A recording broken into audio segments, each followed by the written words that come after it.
yesterday. There was a so-called new showcase for gaming. New Game Plus. I heard it was long, dragged out 3.5 hours. They showed a trailer, a lot of talking, about 20 minutes. Next trailer, same thing. Like, it didn't have any good flow to it. So we're not gonna rewatch it. Well, we're not gonna watch the VOD.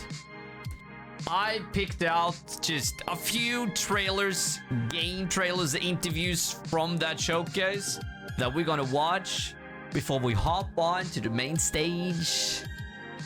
Yeah, the main arena, that is Anthem.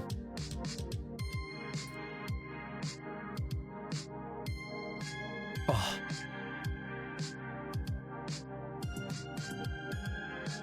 Woo! So, that's the plan for tonight. So let's hop on and do it. So we have a new Crusader Desert developer interview from New Game Plus Showcase. I'm very on the fence when it comes to Crusader Desert. But hey, I heard you see some mounts, etc. in the game, in this video. So let's just take a look, have fun, be awesome, and let's get it.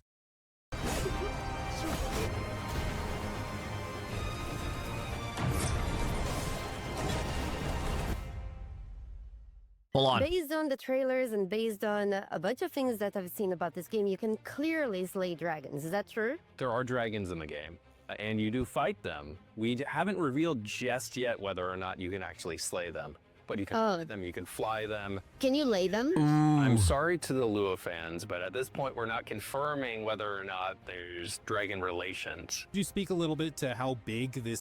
Can you lay them?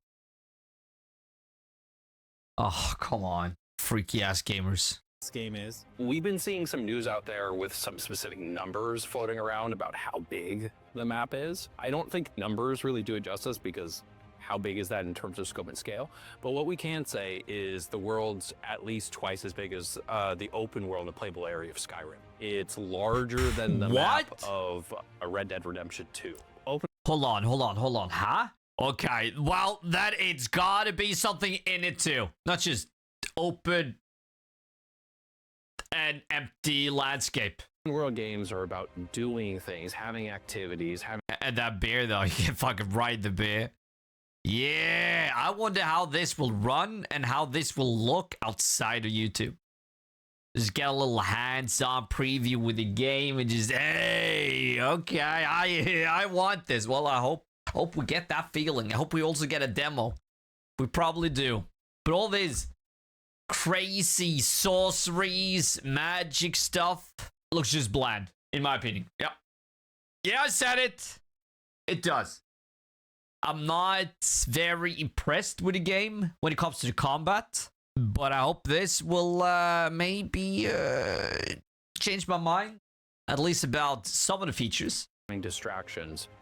So we wanted to create a world that's not... Hold on, is this another dinosaur? This is like the mount in Final Fantasy. Not only passive, but is also incredibly interactive. Incredibly interactive, hell yeah. It seems huge. Obviously, you and your community, Lua, care a lot about romance systems. This is not that type of game in terms of RPG elements and decision making. What it is, though, is you choose the type of character that you want to play as in terms of your progression within the systems in the game. And then through basically headcanon, you're having this very different experience than other players because of the scope and scale of the game. You'll be distracted by something, you'll go on this quest line, you'll have an experience that'll be radically different than someone else, even though they're playing the same. I mean, is this even possible to finish? Wow. We're seeing heavy screen tearing right now. Whew. Same game. The guiding principle for the game is around empowering the player and not forcing them into specific choices. There's a lot of time between now and launch in March for us to be able to soon to elaborate on those systems, show people If they have, say, I have an hour to jump in and play this game after work, what is my experience going to look like? Woo! So I like we've done that. a little bit of showing when you're not in combat, how I mean, okay. What he's saying and what they're showing is way better than they've done before. you're taking advantage of interacting the world, harvesting resource, gathering them for a whole crafting system that we have in the game for equipment, as well as You can build your house, apparently. there is a house. The world is made to be interacted with. And Hey, interactivity. I mean, it's just little shit that we can't customize our character. That would be sweet. I feel like at least I get a little more immersed with the game when I can pick how my character looks. And it's third person, so it's somewhat matters. It's a matter of taste, but that would be kind of sweet. And that's also how you learn about the world. So by talking to NPCs, by picking up chickens, then you've learned and your codex will have been updated about the chicken. What about things that go beyond, like, fighting? Is there, like, puzzles? Is there, like, different types of quests? That's a great question. One of the things that we showcased, we had a team over to Korea to do a deep dive kind of behind the scenes last September. They came out and we showed them a glimpse of a bunch of different systems.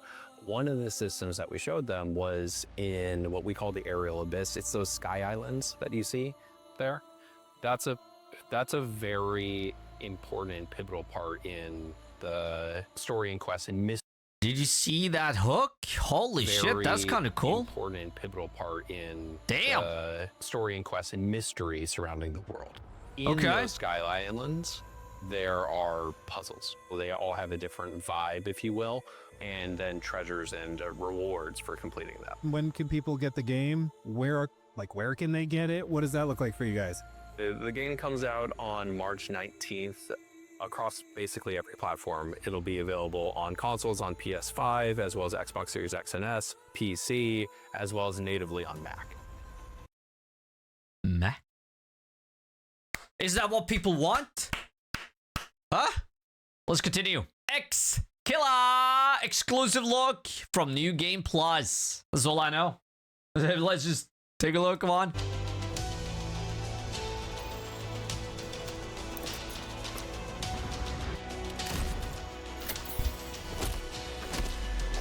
Hold on. Hold on. Welcome to This gives me cyberpunk kind of vibes. the world of Exekiller. We are Kasha and Exekiller. Amadeus, the creators of the game. And this is gameplay overview. Okay. Exekiller is a first-person action-adventure game that encourages exploration, rewards curiosity. And never holds your hand. Oh, You yes, play as thank you. Denzel Phoenix, an Oh. Exekiller, a corporate bounty hunter. Exekillers hunt down fugitives and reclaim souls from those who try to escape the system. Okay. Hold on. One of the game's main hubs is the Tower, a massive fortress city ruled by the Helion Corporation. This Woo! is where you accept contracts, upgrade your gear, and prepare for missions. Job well done, contract fulfilled. The game is structured in chapters, and Also, cyberpunk, Deus Ex kind of vibes. almost everyone begins and ends in the tower. Oh. Ah, yeah. Outside the tower lies a harsh, scorched desert. How big You is travel it? through it in a heavily modified car designed to protect you from extreme conditions such as heat and radiation.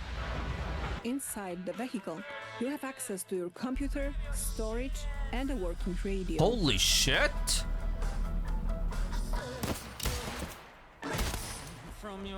Okay. Yeah. Take him down, buddy. Hey, this looks cool as hell. Yeah. Okay. I mean, it really like the driving too. How will it be? Very empty? Will it just be points of interest? You know, I can see this become very boring if it's just an empty world with some few points of interest here and there, and it's the same every time.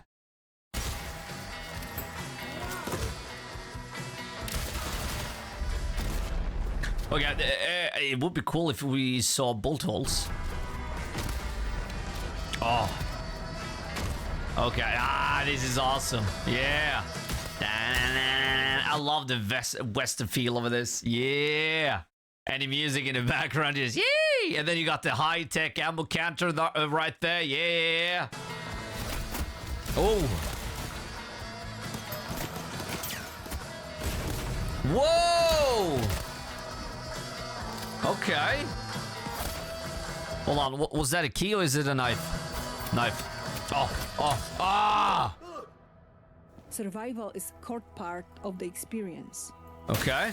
Oh, we have to eat? Storage space is limited, and every item matters, Hold on, do we see have a hunger? No? forcing players to make careful decisions about Ooh. what to carry and what to leave behind. Hellion's high-tech Oh, yeah, I like that. Whew. system And the interactivity with the objects like this is gonna unlock the door. Just whoo, whoo, whoo. Sweet. allow you to hack devices, pick locks, and access restricted areas. Oh. Your cybernetic implants help you uncover hidden elements and investigate the environment.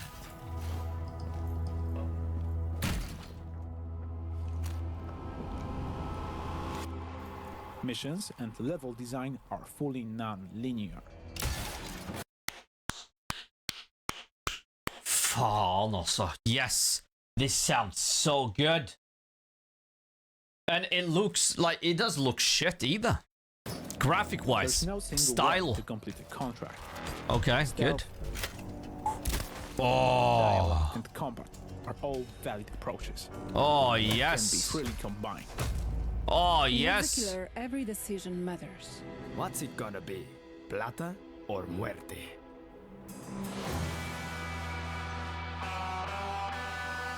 Wishlist Exekiller on Steam. Paradark Studios. Oh, okay. This is a game that got me excited. Yeah, more games like this. Wouldn't mind that. No, Avowed Vikings. Avowed is coming for PlayStation 5. We are gonna jump back into Avowed. I'm not gonna say more. I don't want to promise anything. Let's take a look.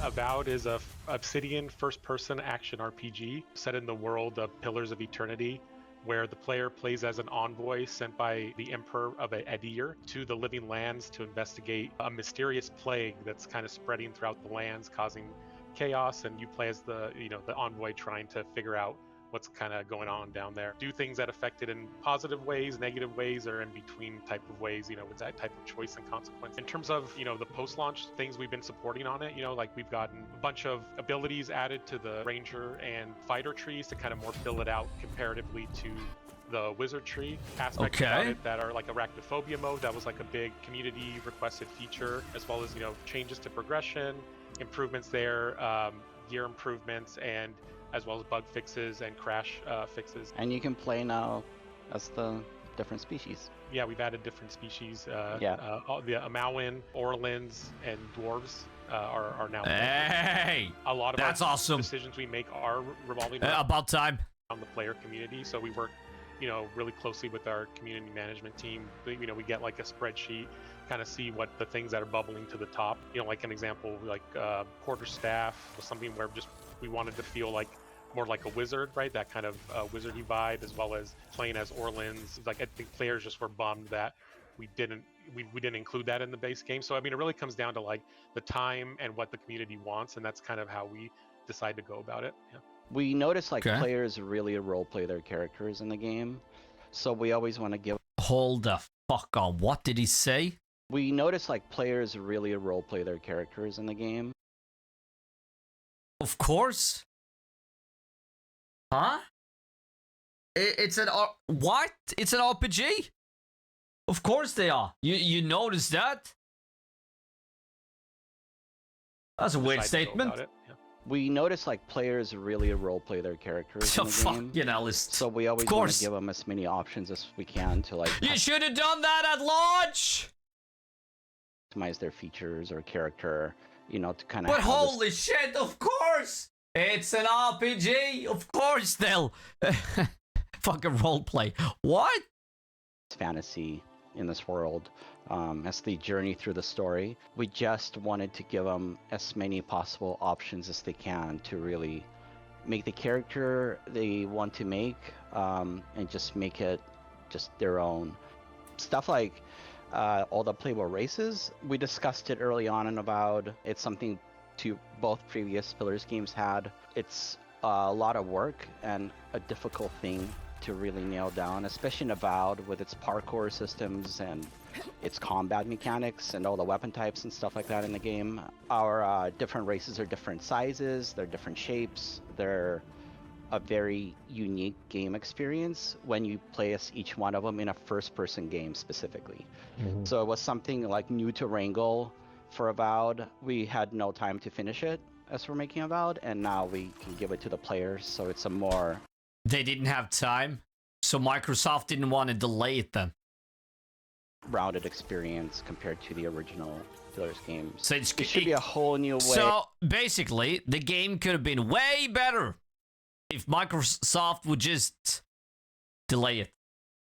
To play the game, if you pick an Orlin or an Amawa, it makes you feel completely different in the world, especially if you use third person or first person. It changes it again, how you feel and present in this game. So it's pretty awesome that we can finally bring that.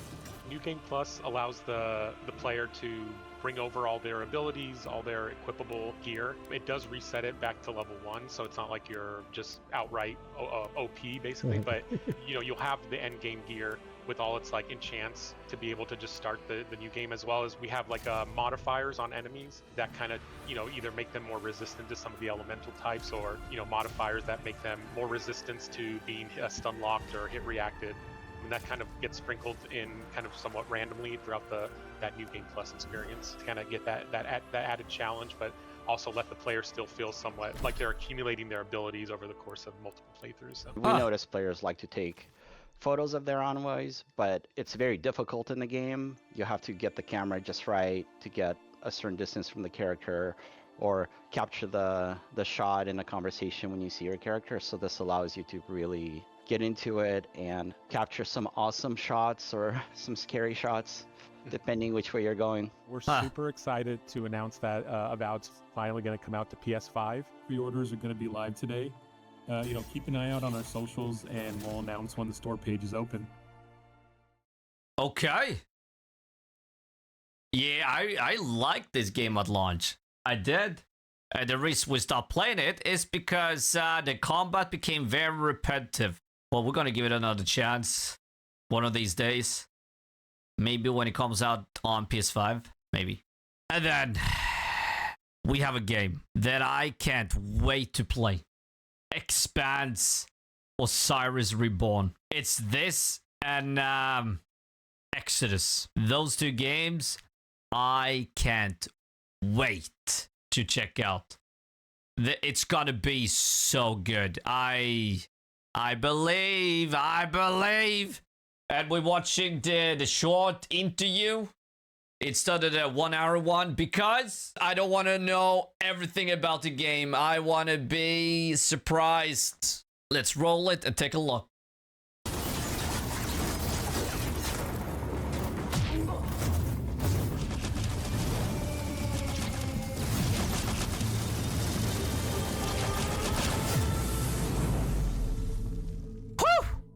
We had some discussions at the early stages of the production, to be honest, whether to go fully class system or something else. And again, we started with sitting down and lining up what are possible ways that the player might perceive the game. The power fantasies, how he can express himself in combat. So he might want to be a sniper, he might want to be a hacker, maybe an engineer, something else.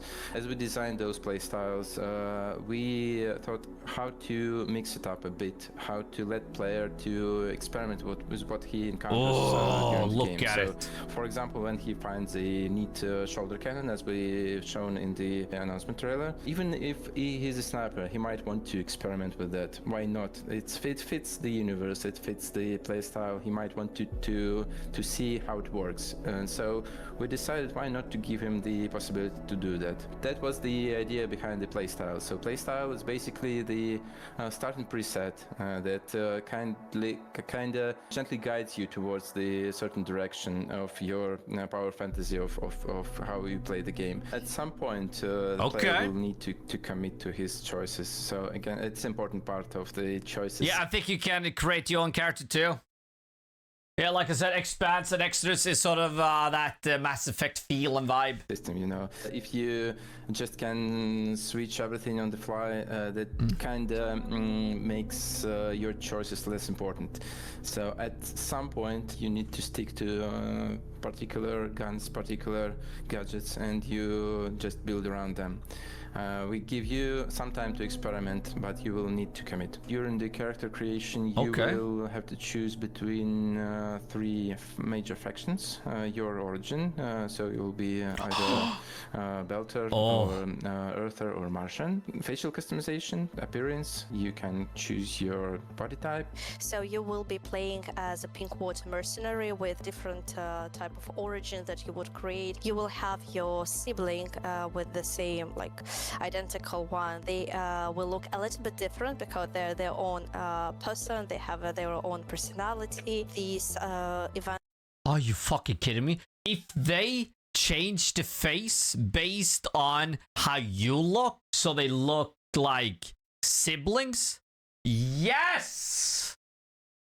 Set during the first 3 books, I think. You will start on Iris and witness basically the events from a different angle, and this part will be to some degree shown in your character creation. Every companion should belong somewhere in the universe, and they have their own background, consisting of their faction and their acquaintance. They have some background story, their own struggles. All this stuff will influence how they perceive the situations player encounters. So in every major plot event, they will have their opinions. They might hint you towards some decisions. They might provide you some assistance, or maybe even some crucial contacts to go for help, for advice, for military support, maybe. Of course, they will have their own stories, their own struggles, and you can...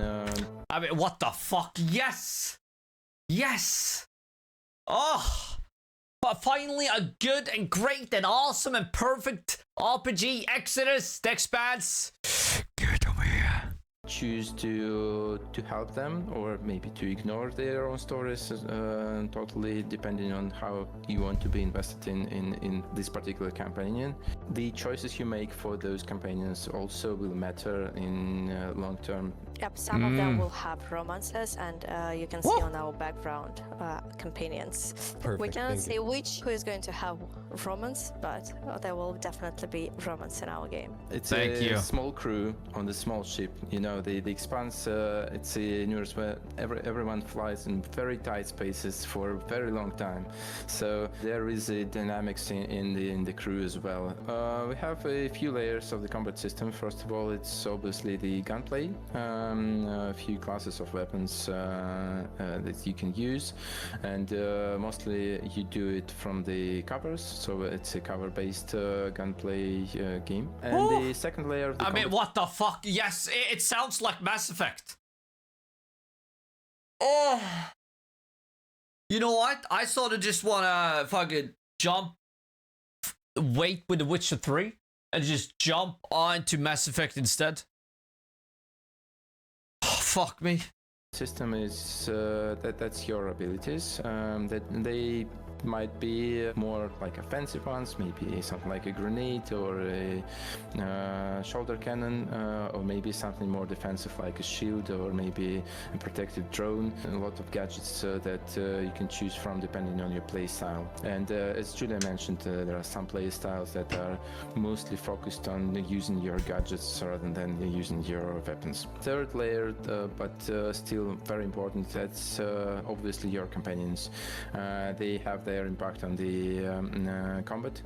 They have what we call combat opportunities. That's particular situations when you can order your companion to use an exploit in the arena, in the environment to gain a certain advantage in combat. We decided against the management, the gameplay part of the survival stuff. So you won't be counting your gallons of reaction mass or how much water you need to recycle before it dries out, nothing like that. But still, the Expanse universe is very dangerous. So in terms of narrative, the survival will be a part of the game.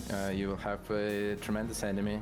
You will have a lot of very dangerous situations that you will have to get out somehow. There will be a lot of survival in terms of your player experience, just not as a particular mechanic. You will be able to fly around the solar system. Nice.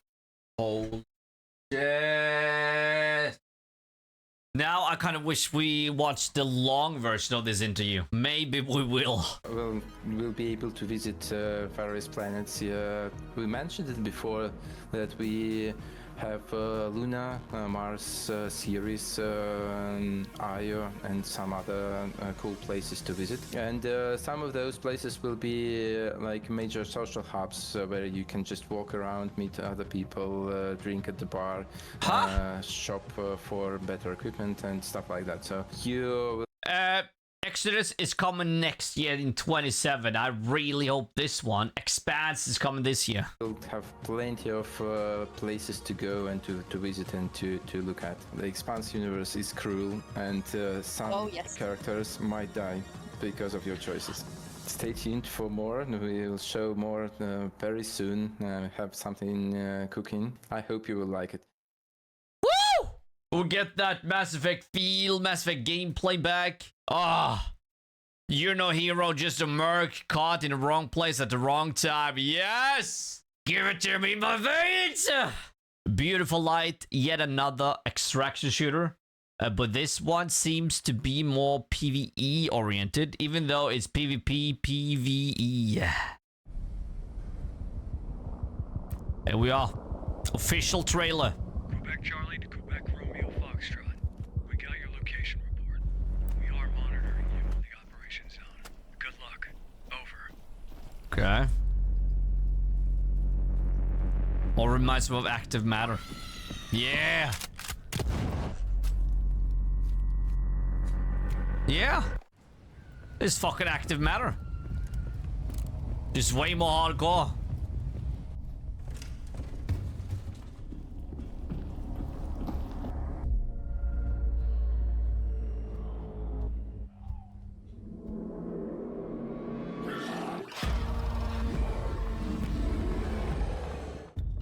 Okay. Well, the reload mechanic. Well, the animation, I mean, reload. Reload mechanic. You can reload in a game. Woo! Sweet. Okay.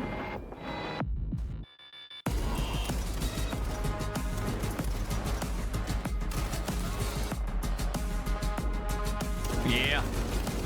Yeah, this is a hardcore version. If like, I wouldn't say hardcore version of active matter because active matter is hardcore. Fuck, it's hardcore. But these two seems very similar. Beautiful Light. I'm in.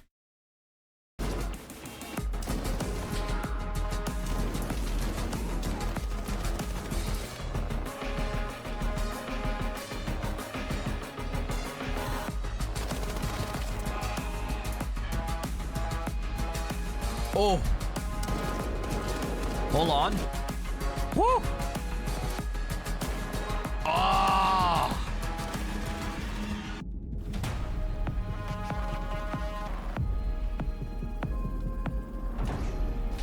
What the hell? Yeah, at extractions. Yeah. Fucking rats. Yeah, in every extraction. Crazy. They even had that in Division. I heard that the showcase was shit. It was so dragged out. A lot of talking, way more than it showed games.